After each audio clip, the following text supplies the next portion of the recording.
Start your day the ball slapping way. It's time for Sacktap Live. Wow, black was an interest. It looks like I'm on a fucking on an all black screen. See, I'm just a talking head right now. It's like I'm a head in a fucking box. Oh my god, what a horrible wardrobe choice this morning for Sacktap Live. This is going to be the Jack Bauer edition, the 24 edition of Sacktap Live, because I just drank a massive cup of coffee. I've yet to take my morning deuce, and that fucking Arabica bean motherfucker left a bomb in my small intestine, so that colon is just waiting to blow. If you see this thing end abruptly, you know why. Welcome to Sacktap Live, and a new thing we're gonna do this morning is we're gonna check out some weird shit from my shelves. So let's see, what do I have going on today? This is shark teeth. And people are always like, why do you have all sorts of weird shit hanging around behind you? And I'm like, because I like weird shit. This is shark jaw. I've had this since like elementary school. I believe it is like a lemon shark or a nurse shark. But first of all, sharks are badass and they're awesome, and they fuck up errant surfers and stupid kids who go out too deep in the ocean and punish parents for not keeping an eye on their toddlers. And that's why I love sharks, but owning this also solidifies my place at the top of the food chain. So, shark jaw, number one item on our weird shit in my room segment. Okay. Anyway, oh, nice to have one viewer hanging out with us up at the ass crack of dawn. I had my first experience with IT, like corporate IT, yesterday, which is weird because I've been working in corporate America for going on 7 years now. But, like, they literally confirmed absolutely every stereotype about them. I had to go track them down. I had to get my computer set up so I could remotely work from home, right? Trying to help the company out, not hurt them. But, of course, I had to go fucking track these motherfuckers down, hidden in their little bat cave in, well, I can't say where because that gives away the company I work for, and then all the horrible things I say on here could get back to them. But they were rather tucked away, and they have a fucking... You're not allowed in. There's a fucking sign on the door that says, "Do not enter." You have to use this phone to ring them up. So obviously, I obey the fucking sign because I'm not an asshole. And I use the phone, and they answered it. I've never heard anyone more frustrated to be answering the phone. Like, what? Like, motherfucker, you're the one who put the fucking sign here that said to call you on the phone if I wanted to come. If it was up to me, I would have just walked in. You guys are the only ones in the fucking building who you have to call for permission to walk into the fucking office. So go fuck yourself. But that's I guess that's the punishment of 2018. We have all this cool shit. I can run my own show right from the comfort of my fucking bedroom here. You couldn't do that. Well, I guess Wayne's World. You could public access it, but we've really come a long way, baby, in terms of doing shit like this. But we have to deal with these hunchbacked jackasses who they served literally no purpose up until like the last 20 years or so, and then they just fucking struck, and now it's Revenge of the Nerds. Like Nick Burns, your company's computer guy, Saturday Night Live back before the show went downhill. Amazing how accurate that is, and I'm just experiencing it for the first time. It really adds a whole new layer of depth to that particular Jimmy Fallon character. But these motherfuckers, that's why people are like, oh, Trump's gonna cause a nuclear apocalypse, blah, blah, blah, blah, it's gonna be terrible, fucking Kim Jong-un's gonna blast the country, blah, blah, blah. First of all, if he hits fucking California with a nuke, then good on him, because these tech motherfuckers, that's literally where their best and brightest live, so let's wipe those douchebags out. And then in the ensuing like zombie apocalypse, when I see these motherfuckers walk around, I can back to square one, huh, bitch? Huh? Yeah, no computers to save you now, huh, motherfucker? And I'll be feasting on their bones and flossing with sinew and fucking sipping port wine out of their skulls. I don't have any actual plans for violence in case anyone out there is fucking actually watching and paying attention to this. These are not threats. I'm just fucking around, fantasizing out loud for all the people who have had to deal with IT douchebags. But I'm not actually a violent person. Well, not that violent. Speaking of tech weirdos and Silicon Valley and all things digital, because this is a digital media show, they say the YouTube shooter was apparently motivated, and if you don't know what the fuck I'm talking about, because the media has not covered this as heavily as as the other shootings, because it was a woman with a Muslim name, presumably, who did it.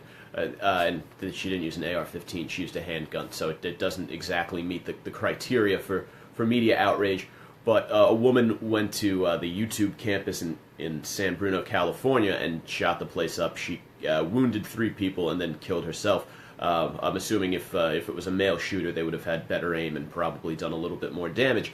But she said that, and this broad's videos, they've been showing them little clips on the news. It's like the only piece they have shown is she looks like a fucking batshit fucking weirdo. They're like she's wearing leotards and like a hijab and shit and doing bizarre exercise routines.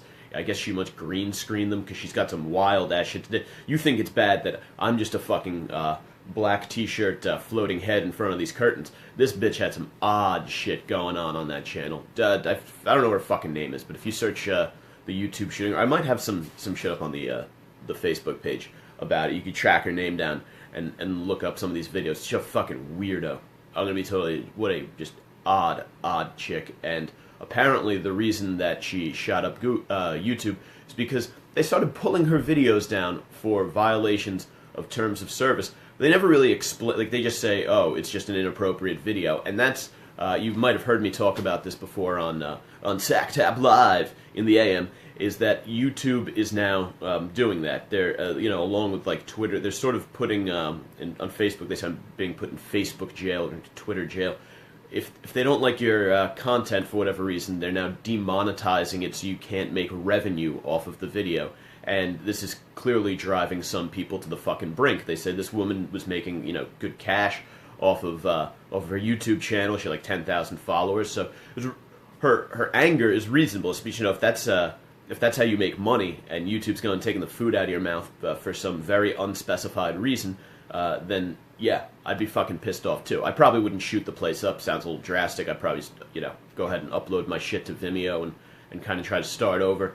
But yeah, man, hey, you got to be careful with this because people have come to sort of expect, and wasn't this the argument against the net neutrality repeal again, was that private companies were going to be able to decide what can be done on the internet, and now it seems like the very people who are arguing against that, the tech companies are now regulating what can be done and seen and said and heard on the internet. So what's the fucking deal, guys? Are you in favor of an actual free and open internet, or are you in favor of a free and open internet with a big fat ass asterisk up there that says as long as it conforms to our specific standards? Because then you're really not in favor of a free and open internet. You're just in favor of your version of a free and open internet, which makes you roughly full of shit.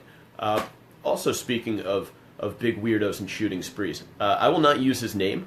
I don't think the press should use their names either. But the douchebag who shot up the Parkland High School, Marjorie Stoneman Douglas. Apparently, there are fan clubs growing up surrounding him on the internet. I guess some Reddit subreddits. And again, this is why I won't use his name, because unlike the lamestream media, I do not want to fetishize a mass shooting. Because that's exactly what the mainstream media does, and I can tell you that because I work in the mainstream media. It's as soon as there are reports of gunfire near any academic institution, whether that be college campus, preschool, elementary school, high school, the breaking news alerts go off, and everyone starts saying, "Hey, what's going on? We got shooting at a school, and even if it's just a personal vendetta, like the one in Maryland, or when that kid killed his parents at that campus in Michigan, it's an immediate. When someone hears guns, academic institution or guns school for the non-nerdly out there, then they immediately go into how can we use this to boost ratings. That is, I'm telling you, that's what it does, and that's just at my local ass news outlet, which is more focused on ratings than they are about any kind of political slant. You start going up the chain to the MSNBCs, CNNs of the world. Then yeah, they're gonna look at it and say, hey, well, look, we have more dead children, more bloodshed, another rampage. Let's use this. This can be used to our advantage to elect politically progressive candidates. And then, of course, the Fox Newses and the right-wing slants of the world can use it to say, hey, look, they're gonna come for your guns again because of this jackass, or hey, we live in a dangerous world, you need your guns. So it's to say that the media people get very defensive whenever you accuse them of anything, because in their mind, the media can do no wrong. When Trump goes after the media is never wrong. Well, the media is human, so the media is sometimes and quite frequently wrong. And as widespread as the media has gotten, there's a million outlets and platforms out there now. So the more media we have, the greater chance we run of the media being completely full of shit. But got kind of off track. There are groups now popping up that are sort of turning these guys into minor celebrities, right? So it's I think a few things. One, it behooves us to, like I said, not use the name. Just say the shooter, a 17-year-old male, and I wonder if we worry that would hamper the police investigation. But people are still going to know who he is, and it's still so easy to look into people's digital backgrounds that I don't know that that's the case. But it's also another sign, I think, that the AR-15 again is not the problem, right? This is a mental problem, and that when people see this being, I think the AR-15 has gotten mixed into it because of the focus that society and media outlets have put on specifically the AR-15 instead of just a gunman, right? I wonder if it was just a gunman, if we would see the AR-15 popping up over and over again, or if someone might say, because I personally think, look, if you're going to shoot again, and these are not directions on how to shoot up an elementary school, but if you want to shoot up a classroom, I don't see how it's hard to walk in and blast 20 sitting ducks and their teacher with a handgun and a couple extra magazines. And I think anyone who's handled a firearm knows exactly what I'm talking about. We're talking about, right, confined space. You're going to walk in, teacher's usually right there by the door. You're going to take that motherfucker out. You're going to have a just classroom full of terrified children. And then it's, it's like playing fucking boardwalk games. You're shooting fish in a barrel.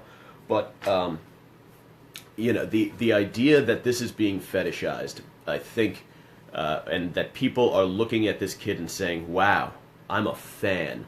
I look at him and I adore him, and they were talking about this on Brian Callen and Brandon Schaub on Fighter and the Kid. They're saying, this has always gone on around criminals and mass murders. Charles Manson always getting a lot of letters. There's people who, there are women who date and marry serial killers while the guys are behind bars, and they have lifelong correspondences with them through letters and visits and stuff.